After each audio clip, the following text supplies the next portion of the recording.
Boa tarde, o meu nome é Clarice Link, eu sou diretora executiva do ITDP, que é o Instituto de Políticas de Transporte e Desenvolvimento. Eu vou hoje falar sobre os princípios da mobilidade urbana sustentável.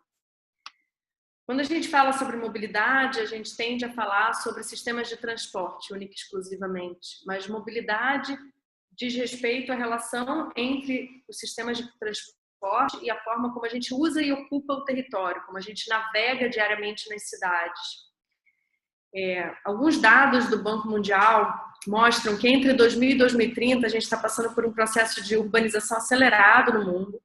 A gente dobra a população urbana no mundo, nas grandes cidades. Algumas cidades que eram pequenos vilarejos em 1950 rapidamente se tornam megalópolis. Isso acontece principalmente na África e na Ásia.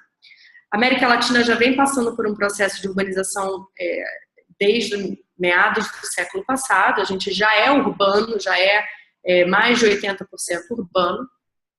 Mas o fenômeno que chama mais atenção é que a gente dobra a população urbana, mas a gente triplica o espaço que a gente ocupa.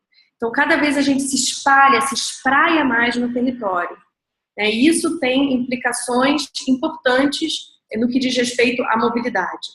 Isso tem um impacto importante na mobilidade. Então, a cidade é o lugar que concentra oportunidades, é por isso que a gente é cada vez mais urbano, né? A população busca morar na cidade, porque a cidade oferece muitas oportunidades, um ganho de escala, né, para o indivíduo, para o seu desenvolvimento primal, social, comunitário, mas, em função dessa forma de ocupação, a cidade é também onde a gente concentra a maior quantidade de emissão de gases de efeito estufa e de consumo de energia. Então, principalmente porque a gente está espalhado no território e a gente tem um modelo que depende principalmente do carro, do automóvel particular para o deslocamento. Então, os urbanistas conhecem bastante esses dois mapas, né, essas duas manchas urbanas de Atlanta e Barcelona, como cidades emblemáticas de uma ocupação mais espalhada, é a ocupação de Atlanta, né, que depende muito do automóvel, e uma ocupação mais compacta, como a ocupação de Barcelona, né? São ambas as cidades que têm a mesma população, então eles estão aí com a mesma escala, elas têm a mesma população. Atlanta tem uma área mais de 10 vezes maior do que Barcelona e, em consequência, emite mais de 6 vezes gases de efeito estufa do que Barcelona, né? Não só falando da questão do meio ambiente, então esse impacto na emissão de gases e no consumo de energia, esse modelo de mobilidade, esse modelo de ocupação espalhado também tem um impacto do ponto de vista social, né? Então, essa imagem que vocês estão vendo na tela, de duas menininhas num balanço, essa é uma foto que foi tirada em Istambul, né? Mas é uma realidade que se reproduz em muitas grandes cidades. Então, ao fundo, a gente vê a cidade que se renova, né? A cidade das grandes torres, a cidade que no Rio de Janeiro é o Porto Maravilha, a cidade das grandes operações urbanas, né? Então, aonde estão as novas oportunidades, o futuro da cidade, né? Imediatamente atrás, ao lado do balanço, a gente vê do lado de lá da avenida, né?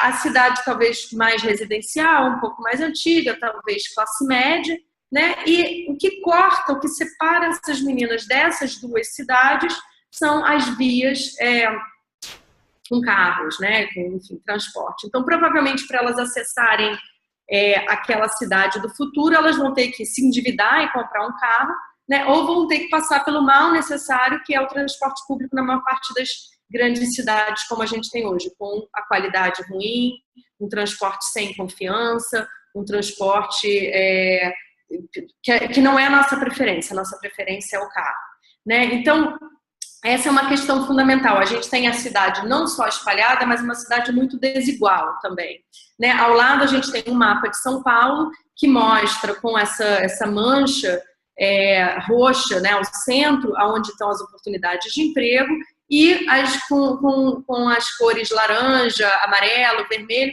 onde é que estão as populações mais vulneráveis socialmente. Então, existe uma desconexão, uma desigualdade no território, né?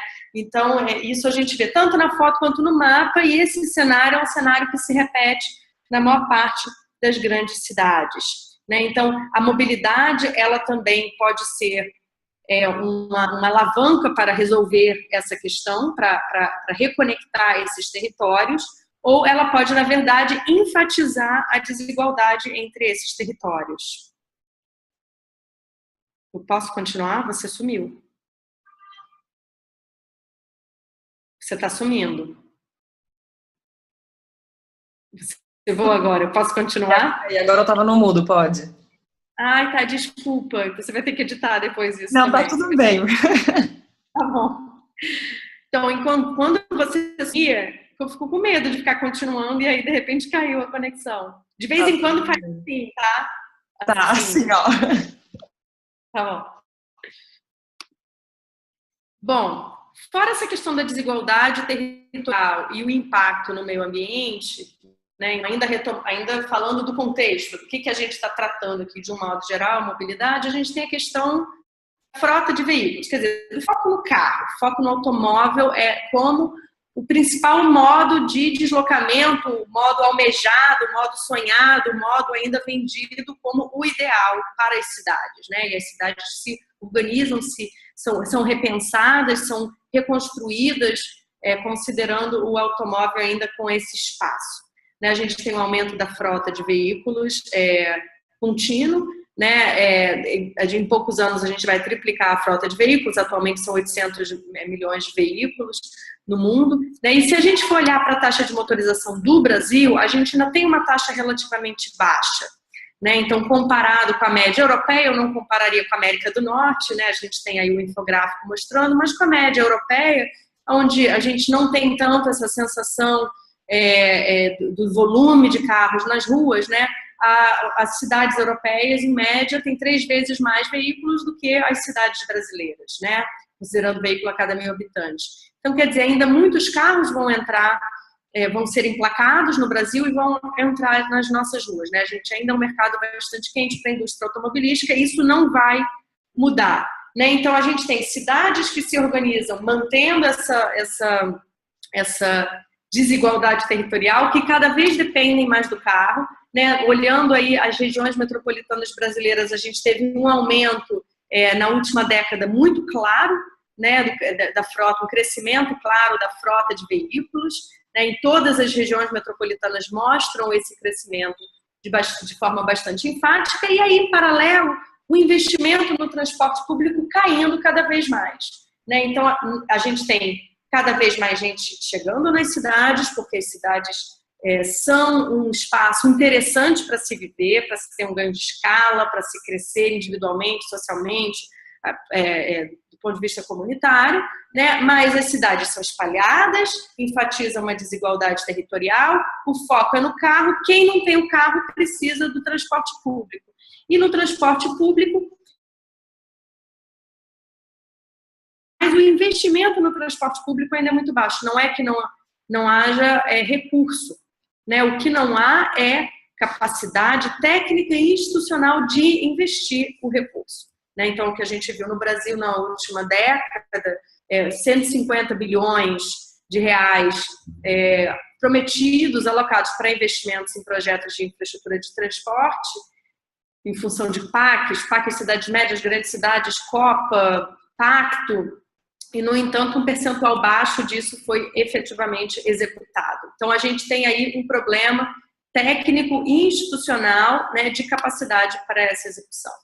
Então, o que a gente entende? Com esse contexto todo, a gente precisa repensar a forma como a gente ocupa a cidade, a forma como a gente navega pela cidade, né, e o que a gente quer efetivamente para o futuro, né? Que cidade é essa que a gente quer? Então, o ITDP trabalha com os 8 princípios da mobilidade urbana para uma cidade sustentável, né? E a gente entende que esses 8 princípios, eles no território devem ser aplicados sempre no entorno de infraestruturas de transporte. Então, o que eu quero dizer com isso? Efetivamente olhar a cidade, o mapa da cidade, onde é que está a infraestrutura de transporte de média ou alta capacidade. Então, aqui falando de metrô, trem, BRT, VLT, né? O que a gente tem de média e alta capacidade e no entorno dessas estações, né, 1 quilômetro de raio, então a gente aplicar um buffer no entorno dessa infraestrutura, que é um grande ativo da cidade, e falar, é aqui que a cidade vai crescer, é aqui que a gente vai investir na integração intermodal, é aqui que a gente investe no adensamento, é aqui que a gente investe porque a gente quer que as pessoas cada vez dependam menos do transporte motorizado individual, né, e tenham ao mesmo tempo mais acesso à cidade como um todo. Então a gente precisa valorizar o transporte público como de fato um eixo estruturante da cidade. E nesse entorno, trabalhar com princípios que enfatizem, que priorizem o pedestre, o ciclista, que criem desestímulos para o uso do carro, que enfatizem o acesso efetivo ao transporte público, né, que tenham também, do ponto de vista do planejamento urbano, um tecido, uma malha bem conectada para que as pessoas, de fato, possam optar por caminhar, por pedalar, por não utilizar o carro, né, de uma cidade compacta, densa e com uso misto do solo. Né? Então, eu vou falar um pouquinho sobre cada um desses conceitos, mas a ideia é que a gente precisa tratar de todos esses conceitos juntos. Né? Eles precisam caminhar de mãos dadas. Isso tudo também está muito alinhado com a estratégia internacional que visa lidar, né, resolver a questão da mudança climática. Então, existe uma tentativa de se manter o aumento da temperatura somente até 2 graus. COP Paris, no final do ano passado, houve esse desejo e esse comprometimento político, principalmente, de que, na verdade, a gente segure o aumento da temperatura somente até 1,5 graus, 1,5. Né? E aí, como é que o setor de transportes responde a isso? O setor de transportes fala, como é que transportes impacta nisso, já que transportes terrestres é um dos maiores emissores de gases de efeito estufa. Né? A gente precisa, avoid, a gente precisa evitar ou reduzir a necessidade do deslocamento. Então, aqui está um conceito de cidade compacta, cidade densa, com uso misto do solo. Então, a gente precisa, na verdade, ter menos necessidade de ter mobilidade de longa distância. Né? A segunda estratégia é o S, o shift. Então, o que a gente precisa, quando é necessário fazer o deslocamento, que seja por modos mais eficientes. E o terceiro é o improve. Né? Então, a gente precisa olhar para os veículos, seja de transporte individual ou transporte coletivo, e aprimorar a eficiência energética e a tecnologia veicular. Né? Então, a gente enfatiza muito a necessidade dessa estratégia, desse tripé ASI, e principalmente o avoid. Né? Então, a gente precisa, de fato, repensar isso, esse deslocamento no território e a forma como essa forma espraiada de ocupar, ela não funciona. Né? É lindo morar numa casinha distante da cidade, mas não é nada eficiente e não resolve o problema das cidades. Pode resolver o problema individual, né?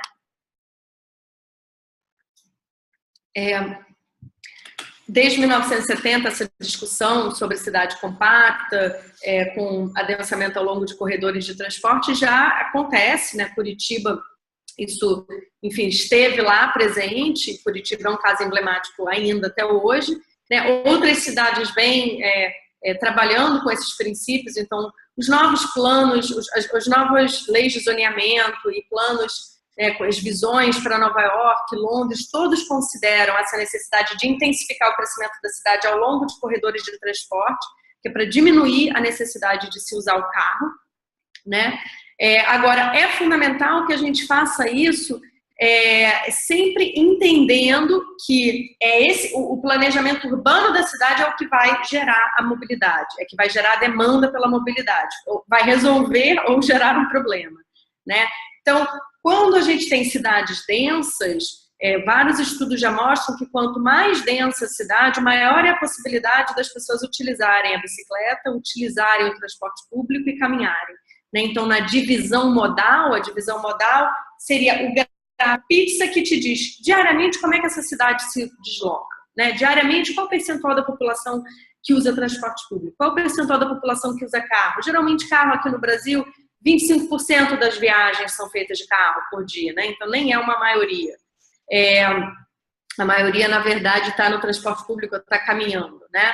Então, quando você olha para essa divisão modal, para esse gráfico pizza, o que a gente vê é que nas cidades mais densas, o percentual de pessoas, de viagens que são feitas a pé ou de bicicleta ou por transporte público é maior. Então, tem, de fato, uma relação intrínseca entre a forma de ocupação compacta ou espraiada de baixa densidade e a forma e o modo de transporte, né? Agora, é fundamental que essa forma de planejamento que busca cidades densas e compactas também promova uma mistura de usos, né? Então, que a gente possa trabalhar e morar e se divertir no mesmo espaço, né? Obviamente, porque ter que fazer esse deslocamento de longa distância é algo, na verdade, muito oneroso para o indivíduo e para a cidade como um todo, para a sociedade como um todo, e que também promova a mistura de classes, né? Então, para a gente também resolver essa questão das desigualdades territoriais que a gente tem, que a mobilidade pode enfatizar ou contribuir na discussão e na resolução. Então, é fundamental que a gente tenha habitação de interesse social nas áreas centrais, né? E para isso precisa de política pública, precisa de boa vontade política, né? A gente vê aí, no caso do Rio de Janeiro, por exemplo, essa desigualdade territorial muito clara no mapa, né? Então, ali próximo da Bahia, a gente tem 30% dos empregos, essa área central do Rio, né? E 4% de moradia somente. Quando a gente olha lá no extremo zona oeste, a gente tem 27% de moradia e 8% de emprego. Esse delta, essa diferença entre os dois, é o problema do qual a gente está falando. A zona norte também caindo bastante emprego, né? E ainda com um percentual alto de moradia. Então, esse desequilíbrio, principalmente considerando, vamos olhar, zona oeste, centro, 50 quilômetros de distância, na verdade, um sistema de transporte não dá conta disso. A gente tem um sistema de transporte, mas a gente ainda está falando de 50 quilômetros, de 3 horas de viagem por dia, né? Então, é fundamental a gente, sim, trabalhar na implementação, expansão dos sistemas de transporte, mas também reequilibrar essas oportunidades de emprego e de moradia, né? E aí, por isso que a gente precisa de ocupações compactas, ocupações densas e com uso misto do solo, então, né, sem esses zoneamentos exclusivos. E quando a gente olha aí essas duas fotos, a questão da habitação social, ela enfatiza ainda mais o problema da desigualdade territorial e o impacto da mobilidade, né? Então, na foto de cima, Cidade de Deus, 1970, né, foi quando houve um esforço grande de tirar as populações que moravam em favelas ou em áreas informais, né, no centro e na zona sul, colocam na zona norte, já em direção à zona oeste, né, nessas habitações que, na verdade, eram casas, mas não tinha cidade ali. E a gente pode fazer uma coisa hoje, na medida em que a gente coloca aqui no Rio de Janeiro, Minha Casa Minha Vida 1 e 2, 90% das habitações de faixa 1, que é a faixa, né, de 0 a 3 salários mínimos, 90% dessas unidades estão no extremo da zona oeste, né? Então, na verdade, você está ainda aumentando, puxando para cima aquele 27% de moradia, né, de classe mais baixa, das pessoas que já estão distantes das oportunidades da cidade, né, que já vão depender de um transporte público, que vão passar horas do dia no transporte público, né? Ao mesmo tempo em que você tem ali o Porto Maravilha acontecendo, por exemplo, onde poderia dar uma série de oportunidades de reequilibrar, né, essa questão. Então, a gente passou aí por alguns princípios importantes. Avançando, a gente tem o princípio do desestímulo ao uso do carro, né? Então, a gente tem uma questão importante que a gente continua, né, apesar de todas os estudos que já mostram que quanto mais infraestrutura se constrói para o carro, né, maior é a demanda, aumenta a demanda para o uso do carro, né? Então, quanto mais pontes e túneis e mergulhões e vias expressas e estacionamentos e edifícios, garagens, etc., mais você, na verdade, dá a oportunidade das pessoas usarem o carro, né? E de não optarem pelo transporte público, e de não optarem por outras formas, e ao optar também demandar qualidade, etc. Então, você vai cada vez mais, né, criando esses dois mundos paralelos, né? Então, a gente tem ainda muito espaço na cidade dedicado ao uso do carro, né? E muitos incentivos para o uso do carro. Então, a gente precisa começar a repensar sobre isso. A gente trabalha principalmente pensando na questão do estacionamento, né, que é algo que tem um impacto de longo prazo. O estacionamento em vias públicas, há várias cidades que já estão revendo esse espaço em vias públicas dedicado para o carro, né? Cidade do México, então, está aí, uma cidade do México muito próxima da nossa realidade, da nossa cultura, né? E já implementando diversos mecanismos de parquímetro, de restrição ao estacionamento na rua e cobrança para esse estacionamento, uma cobrança real do custo que de fato é aquele metro quadrado, né? Quanto que deveria de fato valer aquele metro quadrado, que afinal de contas é um metro quadrado que poderia servir para tantas outras coisas, né? E que serve para um carro ficar vazio o dia inteiro, né? E aí a cidade do México tem essa experiência interessante, em alguns bairros foi feito, em que 30% da receita arrecadada pelo parquímetro é decidido pela comunidade, pela associação de moradores, no que é reinvestido, e tem que ser um reinvestimento na infraestrutura de transporte local, então em ciclovias, em praças, em calçadas de melhor qualidade, em cruzamentos e etc. Então tem uma série de cidades que estão testando novas formas de se pensar, de ressignificar esse espaço que está para o carro. E aí, para além do estacionamento em vias, a gente tem estacionamento fora das vias, que aí então é uma questão mais de longo prazo, né? A gente vem aí, essas últimas décadas, construindo quase que mais espaço para carro do que para habitação ou para outros usos, né? Então a gente, fora todo o impacto arquitetônico que isso tem, né, desses grandes, essas bases imensas que tiram toda a vitalidade da rua, que tiram a relação que a gente tem, né, com as edificações, de áreas com maior fruição do pedestre, áreas que podem ter serviço, comércio no térreo, áreas abertas, então, né, geralmente, na verdade, são simplesmente áreas de estacionamento. A gente, além disso, não consegue lidar com os nossos problemas, né, de déficit habitacional, de necessidade de repensar, de fato, esse uso. Então, a gente fez um estudo na Cidade do México com alguns empreendimentos que estavam sob análise para licenciamento, né? Então, empreendimentos de uso misto. E, na verdade, 42% do metro quadrado era para estacionamento, né? Mais do que para moradia numa cidade com déficit habitacional, como é a realidade das cidades latino-americanas. Então, e isso acontece em função da legislação, né? A legislação demanda. Então, como é que a gente consegue repensar isso? Como é que a gente consegue demandar algo diferente? Isso é fundamental, entender, né, que a gente, na verdade, a legislação obriga a gente a ter tanto espaço assim para o carro. Então, também o comportamento, ele de certa forma, também uma resposta a isso, né? Então, avançando nos princípios, a gente também precisa expandir e qualificar a rede de transporte coletivo, obviamente. Isso é um ponto central, né, na discussão. A gente precisa de serviços frequentes, a gente precisa de conforto, a gente precisa de segurança e a integração intermodal, seja entre os modais de alta capacidade ou também com a bicicleta. Então, aí tem o caso de Guangzhou, que é um caso bastante emblemático, que o serviço de bicicleta compartilhada é gerido pela própria operadora do serviço de BRT, então tem esse entendimento que a bicicleta ajuda a trazer mais passageiros, a bicicleta qualifica o serviço, né? E essa questão do serviço ela é fundamental, né? Aqui no Brasil a gente sabe que o nível de satisfação é muito baixo com o serviço público de transportes, né? Então, na verdade, a maior parte da população, a média nas regiões metropolitanas, 73% está ou insatisfeita ou muito insatisfeita. Se a gente estivesse falando de qualquer produto de uma empresa privada, né, as pessoas responsáveis por isso estariam demitidas, né? Então, 73% é algo absolutamente problemático, né? Imagina.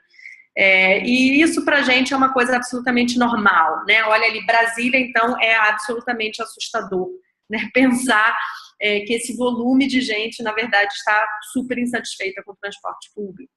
E aí, avançando, então, a gente precisa ocupar de forma mais compacta, densa, ter mais oportunidades, destinos próximos da gente, estar mais misturado, né?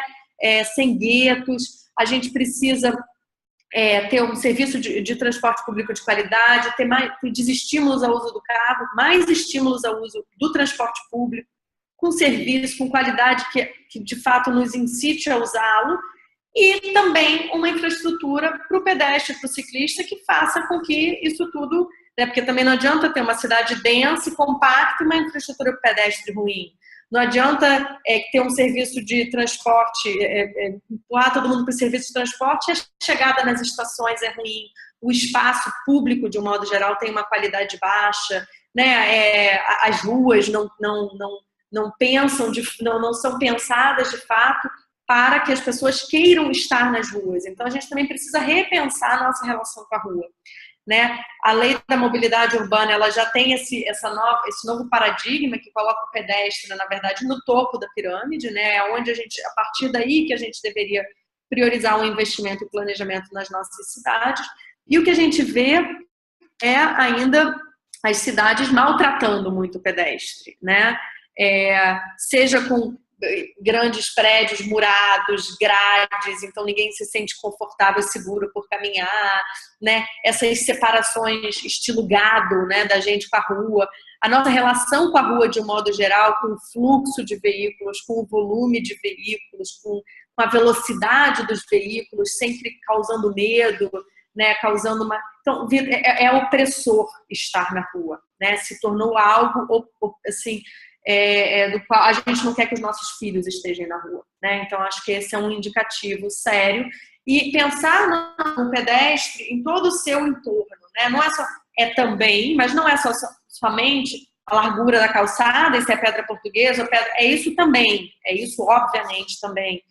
Mas é isso, é a relação da gente com a faixa de carro, se tem sombra, se tem abrigo, se é confortável no sol, na chuva, à noite, se é bem iluminado, né? É a nossa relação com os prédios. Ninguém gosta de andar do lado de muros imensos que não tem nada, a gente tem medo, né? Então, a gente precisa de gente na rua, precisa de olhos na rua, a gente precisa de edificações, prédios com térreo ativo, vibrante, né? Uma permeabilidade visual e física que faça com que a gente sinta, de fato, o entorno e a gente se sinta seguro pelo entorno, né? Então, isso é fundamental. Várias cidades estão caminhando nisso, a distância dos cruzamentos, o tempo de cruzamento, né? A qualidade para o pedestre, os cruzamentos, as interseções são são as partes mais problemáticas, né? Para o pedestre. Então, como que a gente pode fazer um tratamento disso? Redes mais bem conectadas, né? Quadras mais curtas, de fato uma priorização para que as pessoas se sintam aptas e tranquilas em caminhar, para que isso não tenha que ser uma escolha problemática, né? Várias cidades estão caminhando dessa forma, Nova York aí com toda uma tática de guerrilha mesmo que foi feita e que agora está sendo sedimentada e trabalhada como obras, mas que inicialmente foi feita com pintura de rua. Pensar nisso também como uma forma de promover segurança viária. Então, a gente sabe já que uma colisão a mais de 60 km por hora, a probabilidade de morte é praticamente certa, né? Então, por que a gente permite essa velocidade nas cidades? Por que a gente permite velocidades acima disso dentro das cidades, né? Então, isso é fundamental. Repensar a cidade a partir do pedestre, né? Aqui um exemplo muito claro de visão periférica do motorista. O motorista que está a 64 km por hora abaixo, é isso que ele vê, né? Versus o motorista que está a 24 km por hora, né? Ele vê muito mais, ele tem mais capacidade de tomar uma decisão, né? Sobre como frear, então, ele entende o que está acontecendo no entorno. Isso é promovido não somente pela plaquinha com a velocidade, que aliás isso é o de menos, mas com o desenho urbano. As cidades, elas vêm sendo continuamente desenhadas para permitir uma velocidade maior, um fluxo maior de veículos, porque existe esse entendimento de que a cidade moderna é a cidade que tem carro, né? A cidade eficiente é a cidade que tem carro, né? Então, é fundamental a gente repensar isso do ponto de vista do desenho urbano também e priorizar o que é que a gente quer de fato. A gente quer essa cidade eficiente, fluida, né, que todo mundo pode passar na velocidade que quer, ou a gente quer uma cidade que salva vidas, né? Então a gente quer uma cidade onde é prazeroso e é seguro viver, né? Então essas são discussões que estão continuamente na mídia, nas campanhas eleitorais, né? E a gente não pode esquecer disso. A cidade rápida é uma cidade que mata, né? E aí, avançando então já bastante, a gente tem aí o incentivo ao ciclista, né, uma infraestrutura cicloviária que de fato propicia essa conveniência, essa segurança, esse conforto ao ciclista, né? A gente tem o caso aí clássico dos holandeses, que de fato um terço das viagens diárias, então, da divisão modal é por bicicleta diariamente, né? Para a gente ter uma referência aqui no Brasil, nossa divisão modal bicicleta no máximo 2%, né? Então ali se tem 36%, mais de um terço da população das viagens feitas diariamente são por bicicleta. E isso acontece porque é conveniente, porque é rápido, porque é fácil. Não é uma grande decisão que tem que ser tomada diariamente. Ai, meu Deus, vou de bicicleta, não vou de bicicleta, o que eu vou fazer? Né? Simplesmente é o mais conveniente. E o mais interessante desse número, em cima desse número, é que mais de metade das mulheres, das pessoas que desses 36% são mulheres, 55%, que é um indicativo fundamental. É um indicativo fundamental de segurança e conforto, né? Uma rede que oferece segurança e conforto é uma rede que tem mais mulheres pedalando.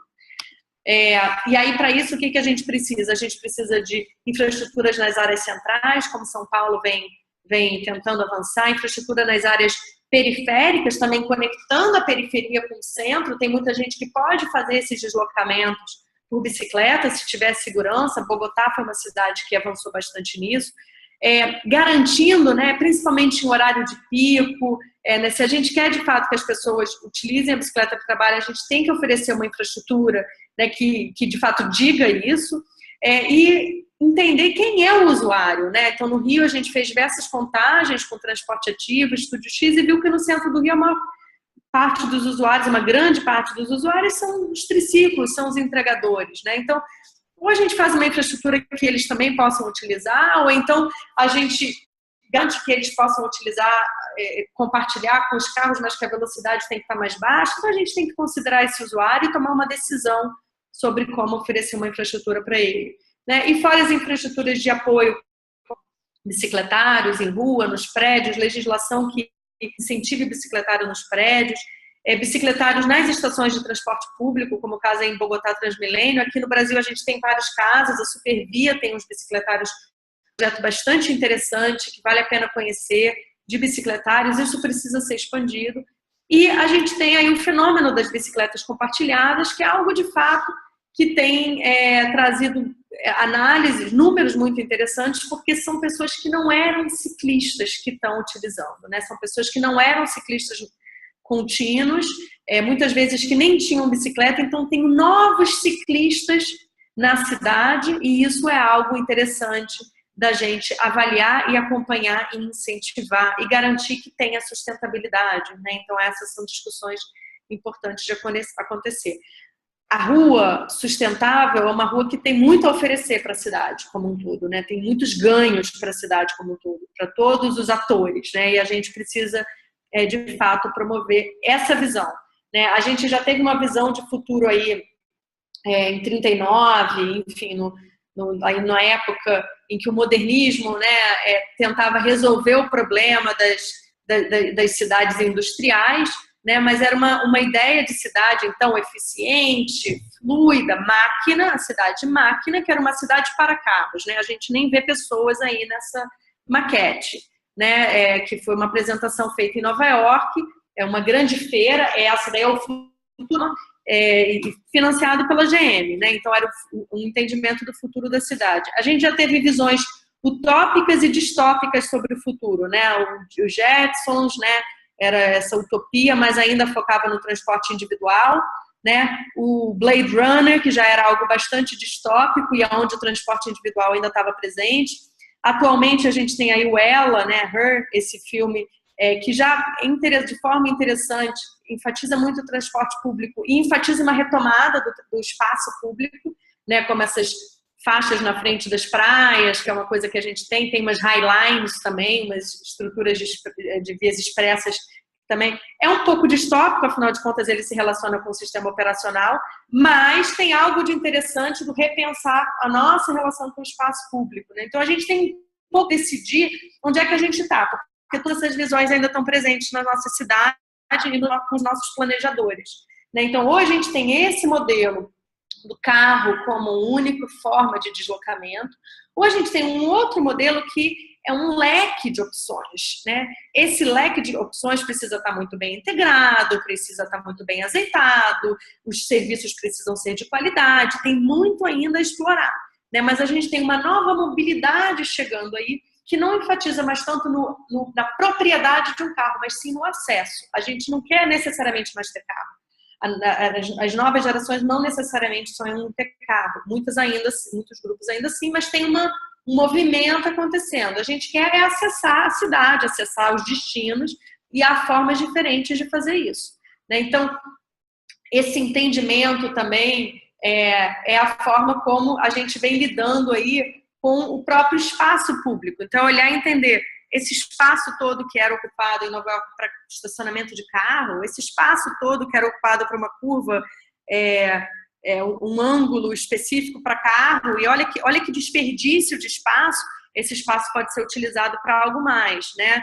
No momento em que fecha a Avenida Paulista no domingo, fecha o aterro. É por quê? Porque tem uma capacidade excedente da infraestrutura que pode ser ressignificada. Então, a gente está passando por esse processo, e esses processos podem até ser mais ousados, né? E em determinado momento a gente falar, agora a gente não quer mais essa infraestrutura, a gente pode fazer com que Minhocão seja para sempre uma Highline, eventualmente, né? Então, isso são movimentos e discussões que estão acontecendo. Assim como a gente fala, de manhã e de noite, 90% do tempo ele fica parado, tem uma capacidade excedente aí. Eu estou dirigindo sozinha, eu tenho no máximo uma pessoa do meu lado, se tiver, tem uma baixa ocupação do carro. Como é que a gente pode repensar isso, né? Seja com car sharing, seja com carpooling, BlaBlaCar, enfim, tem várias outras formas da gente repensar esse deslocamento que estão sendo interessantes. É claro que a tendência é que os veículos autônomos cheguem com uma abordagem tradicional que continue enfatizando o deslocamento individual como sendo o grande valor, né? E isso é bastante problemático. Então, a gente tem que pensar como que esses novos veículos vão chegar, e não vai ser como foi a GM lá em 39, definindo a visão de futuro. Assim, tem mudanças acontecendo, tem inovação vindo, mas o que é de fato que isso vai trazer para um novo modelo de mobilidade na cidade, né? Fechando, Seul, na Coreia do Sul, é uma cidade que está trabalhando muito com essa discussão sobre economia colaborativa, né, e economia compartilhada, e como que isso impacta nas políticas públicas. Eles têm um projeto do município, The Sharing City Project, que explora exatamente toda a capacidade excedente na infraestrutura, nos veículos, né, para lidar com déficits habitacionais, déficit de mobilidade, problemas de mobilidade, né, incubadoras, projetos, discussões. Então, tem muito acontecendo nessa linha, que é isso, é repensar a questão da propriedade com a questão do acesso, repensar a forma como a gente circula, né? Então, essas frentes todas têm que caminhar para nos oferecer essa nova cidade. A nova cidade, ela está pipocando por aí, né? As pessoas perguntam, qual é uma cidade que seja emblemática? Acho que não tem, né? Há casos, a experiência, onde as redes estão sendo repensadas para serem mais compactas, para serem mais densas, para valorizar o transporte público, né? Para valorizar o ciclista, né? Para valorizar, acima de tudo, o que a gente tem, que é a rua, que é o espaço público como um todo, é o principal ativo que uma cidade tem. E a gente precisa retomar esse ativo, né? A gente precisa retomar essa propriedade, né? A mobilidade, ela pode ser também uma forma da gente repensar como que a gente está na cidade. Tá? Então é isso. Acabei. Nossa, Clarice, quanta informação. Você falou sobre, enfim, muitos tópicos, falou de cidades mais humanas, de pedestre, de segurança, diversidade de modais, de como conectar essas áreas periféricas e centrais, diferentes usos do solo. Entrou em detalhes falando de estacionamento. E aí eu acho que eu queria saber um pouco de você, como que você vê... Bom, o conteúdo ele é basicamente voltado para estudantes de jornalismo, né? Então eu queria saber um pouco, na sua opinião, como que você vê a imprensa cobrindo questões de planejamento urbano, assim, porque acho que hoje a gente até tem um pouco de sorte, acho que isso é uma coisa que tem mudado ao longo do tempo, A gente já vê falando mais sobre questões de bicicleta, uma coisa que foi super pauta, pelo menos aqui em São Paulo também, foi a questão da velocidade, né?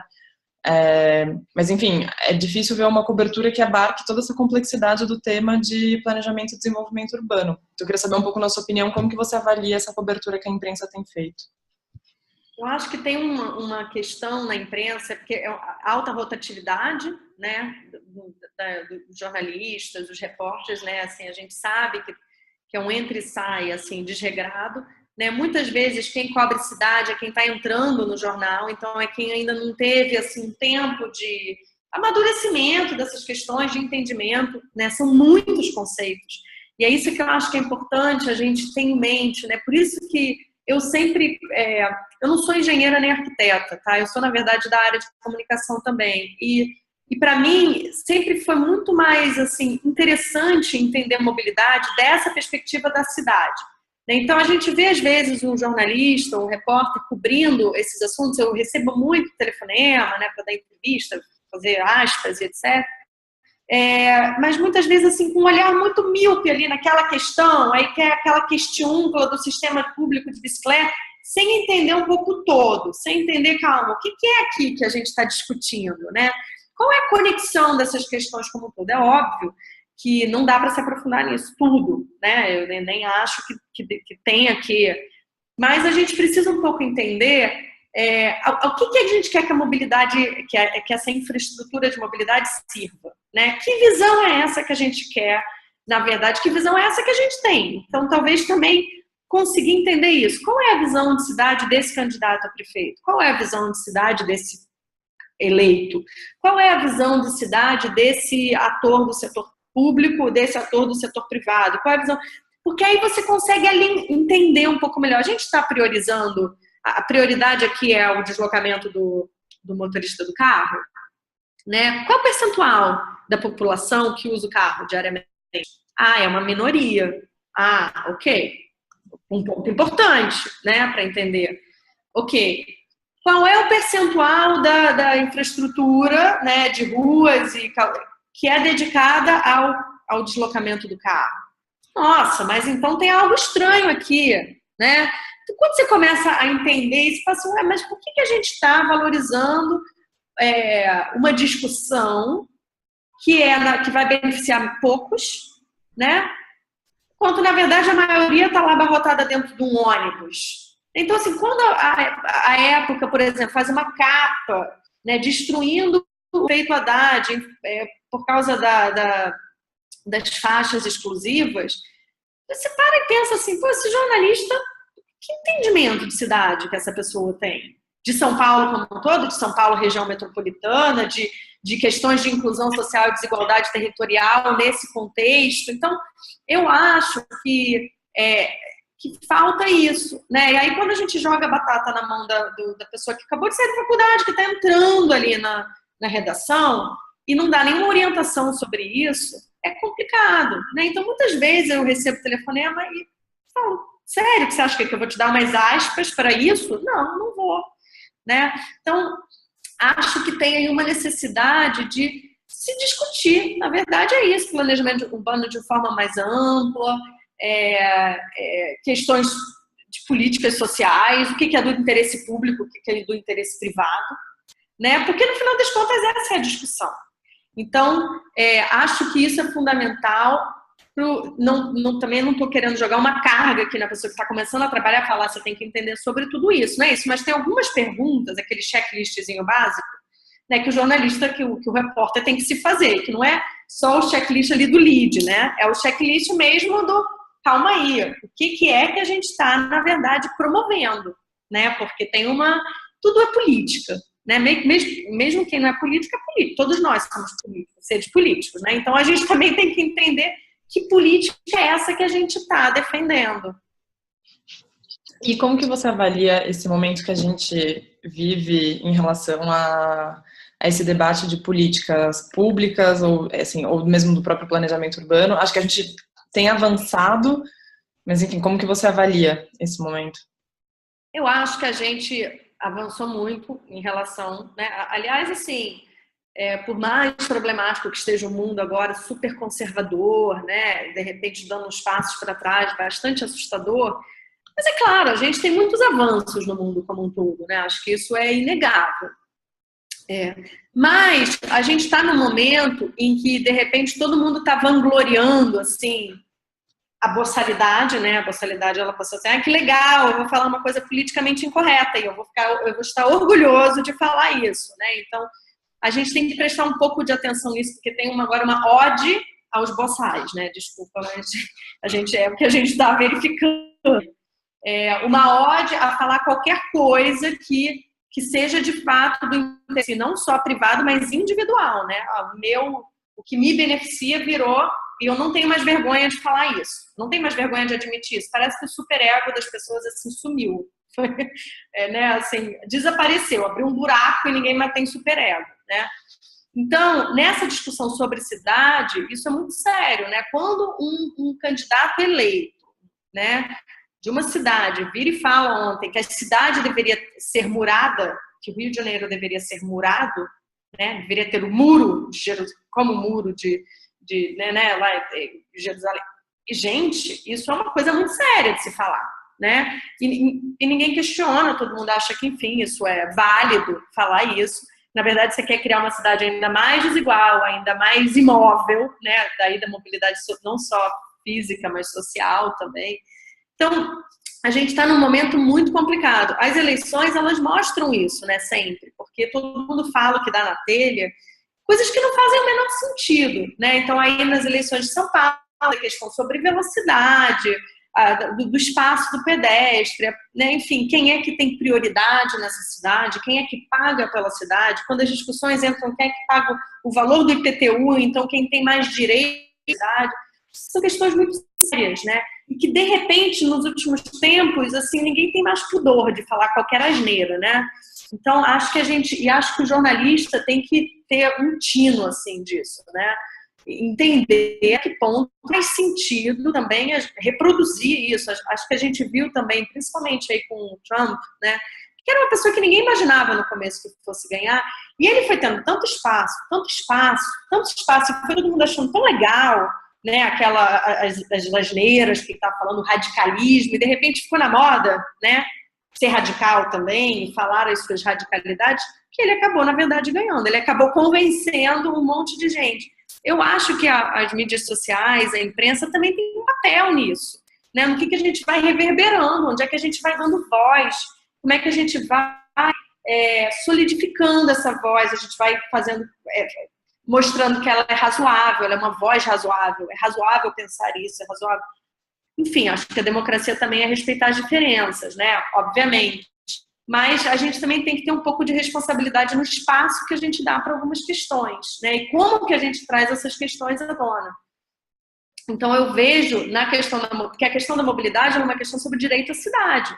Ela é uma questão muito mais complexa, né? Do que, enfim, quando a gente fala do tempo que a pessoa gasta no trânsito ou num ônibus, né, da qualidade, da segurança, né, dos abusos, do preço, a gente está falando de questões sérias de acesso ao que a cidade oferece, oportunidades econômicas, educação, saúde, participação, né? Então, quando a gente limita esse acesso à cidade ou fala, não, o acesso à cidade só vai ser priorizado para o carro, por isso que a gente quer melhorar a infraestrutura para o carro e não para o restante da população, a gente está cada vez mais promovendo guetos, a gente está cada vez mais promovendo segregação, a gente está cada vez mais promovendo exatamente essa forma de ver, de construir cidades partidas, né? Que é isso, o muro é a cidade partida.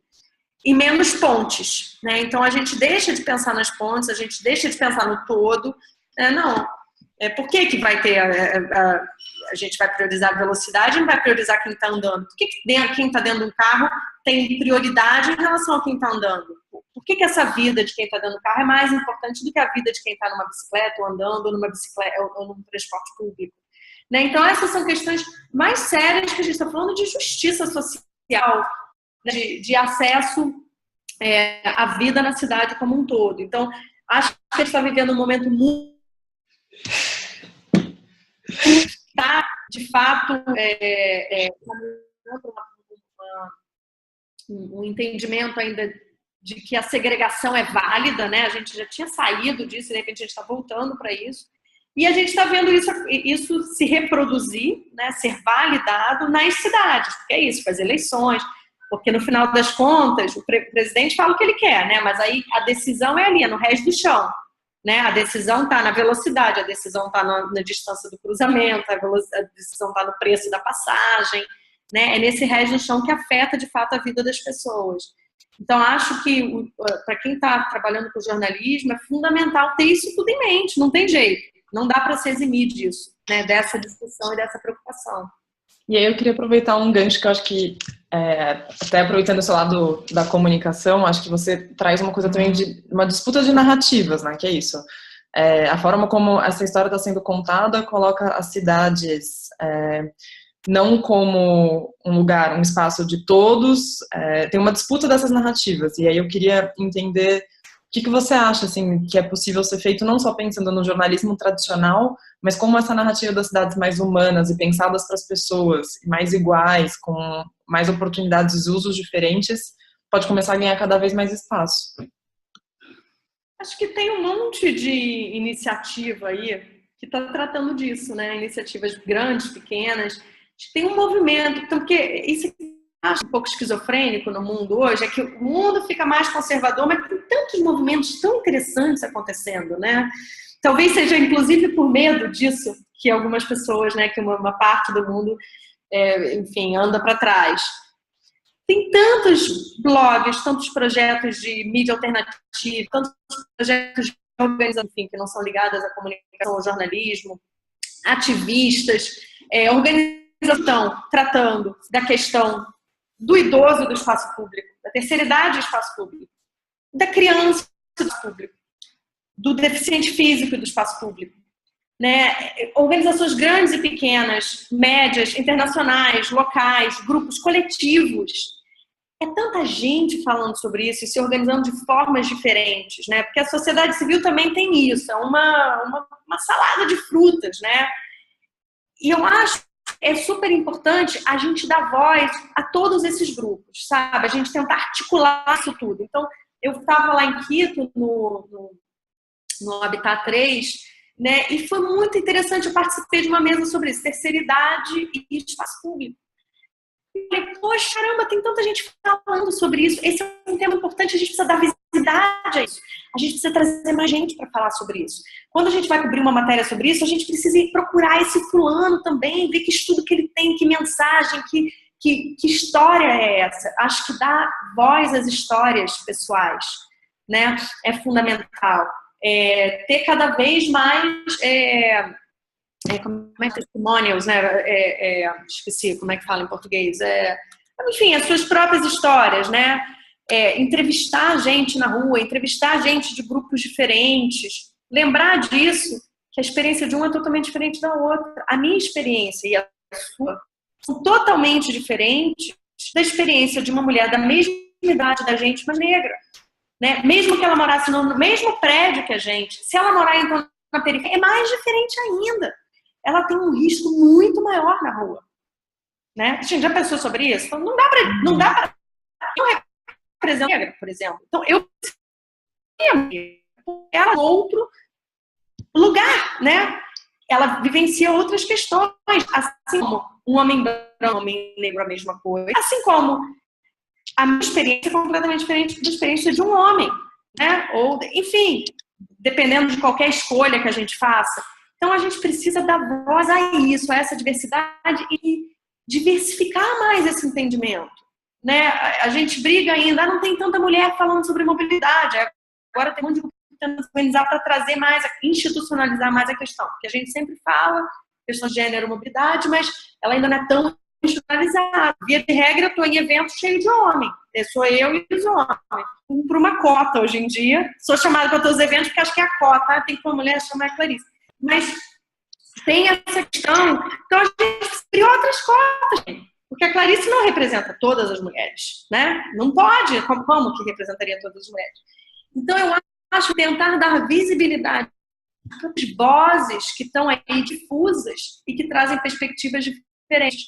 E aí isso serve para quem é da academia, para quem é das instituições, para quem está no jornalismo, né? Vai entrevistar, então vai entrevistar a pessoa que realmente tem uma experiência diferente da sua. Você vai trazer criança, adolescente, é uma outra experiência, um outro olhar. O idoso, a idosa, né? O idoso com dificuldade de locomoção, a outra que tem dificuldade de locomoção. Cada um traz algo de muito particular, de muito valioso, né? Sobre a sua experiência no dia a dia da cidade.